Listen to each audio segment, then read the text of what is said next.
نشاهد وإياك دكتور إبراهيم والسادة المشاهدين هذا المقطع اليوتيوب ثم نعلق على هذا المقطع. تبيع لنا واحدة؟ لا لا لا. ليش؟ حقاتي. طيب عطنا واحدة كذا.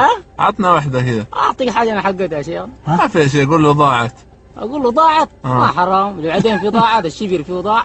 بعدين لما نخطوه في الشبر ده كذي. إيش هو الشبر؟ الغبر، بعدين في حاجة زي ما ضاعت. ما في حاجة زي ما ضاعت. يعني حساب هناك. والله حساب أسير. طيب ايش رايك بالله في ثغره ما انت صالح فيها؟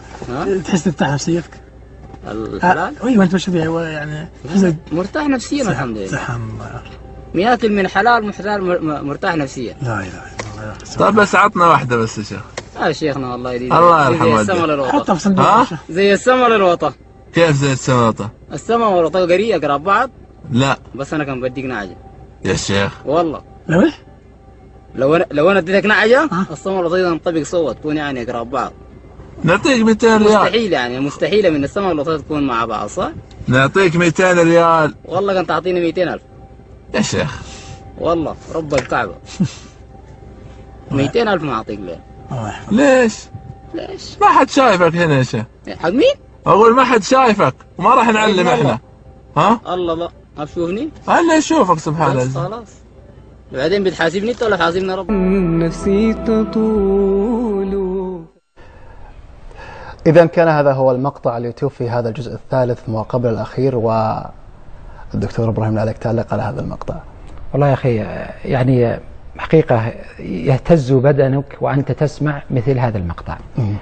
يعني يقول له ما حد يشوفك، يقول يشوفني الله ويرفع يده إلى السماء. ما أحوجنا لمثل هذه الكلمة العظيمة؟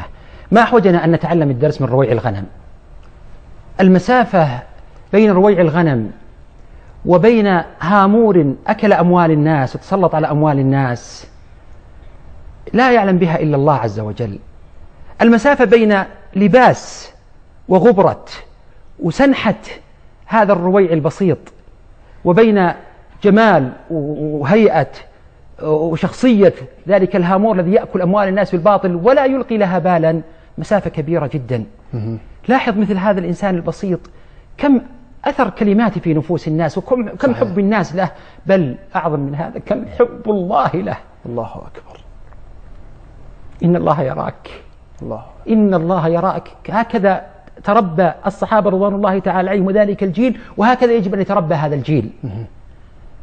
يخرج الرجل من بيته للغزو ويخلف خلفه زوجته أبناءه، كان وصيته لهم إن الله يراك. الله أكبر. انظر جمال الأمانة عند هذا الإنسان في الصحراء لا أحد يعلم عنه، فعلا قد يقول ضاعت ذهبت لا أدري، لكن لاحظ الإيمان كالجبال حقا كما جاء في حديث النسائي وأحمد وغيره قضية يعجب ربك من راعي الغنم على رأس جبل يقوم لصلاته يؤذن فيقوم لصلاته يقول قد غفرت لعبدي وأدخلته الجنة. الله أكبر. النبي عليه الصلاة والسلام جزع ذات ليلة لم يأته نوم فقال قيل له ما الذي أسهرك يا رسول الله؟ قال صلى الله عليه وسلم إني انقلبت إلى أهلي فوجدت تمرة ساقطة فأكلتها فذكرت أن في بيتنا تمر من تمر الصدقة ذلك الذي أسهرني. الله أكبر. تمرة ساقطة تسهر النبي وتقض مضجع النبي. واليوم بعض الناس يأكل المليارات تلو المليارات ويأكل أموال الناس ويفسد على الناس حياتهم إما في طريق ولا في منشأة ولا في غيرها وينام قرير العين ما كأنه فعل محرما. ولا تحسبن الله غافل عما يعمل الظالمون إنما يؤخرهم ليوم تشخص فيه الأبصار. بائعة اللبن لما قالت بائعة اللبن امزج اللبن بالماء ماذا قالت؟ ولكن رب عمر يرانا. ولكن رب عمر يرانا. هذه إذا ما خلوت الدهر يوما فلا تقل خلوت ولكن قل علي رقيب يتمثلها هذا الرويع البسيط. الله أكبر. ولكن قل علي رقيب ولا تحسبن الله يغفل ساعة ولا أن ما تخفي عليه يغيب. الله أكبر.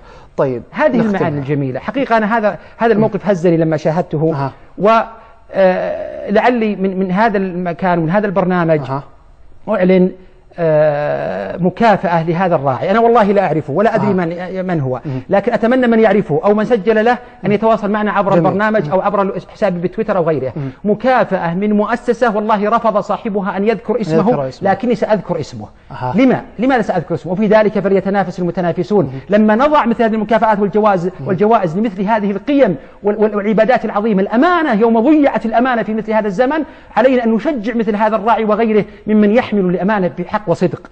هذه المكافأة 20,000 ريال مقدمة من مؤسسة الشيخ الله يحفظه ويطيل بعمره حمد الحصيني بالدمام. أسأل الله يتقبل منه، ولذلك أنا والله لا أعرف ولا أدري كيف نوصلها، لكن نعلن عنها في هذا البرنامج، ومن عرفه عليه أن يتواصل معنا. جميل. إذن هذه دعوة من الشيخ ودعوة منا لمن يعرف هذا الشخص أو من صور هذا المقطع، الذين نشروا هذا المقطع، أن يتواصلوا معنا من خلال عنوان البرنامج على الهاتف أو من خلال حساب الدكتور إبراهيم، لأجل أن يحصل هذا راعي الغنم على جائزته التي أهداها رجل صاحب الخير اللي هو الأستاذ الحصيني. من هو الدكتور؟ الشيخ حمد. الشيخ حمد.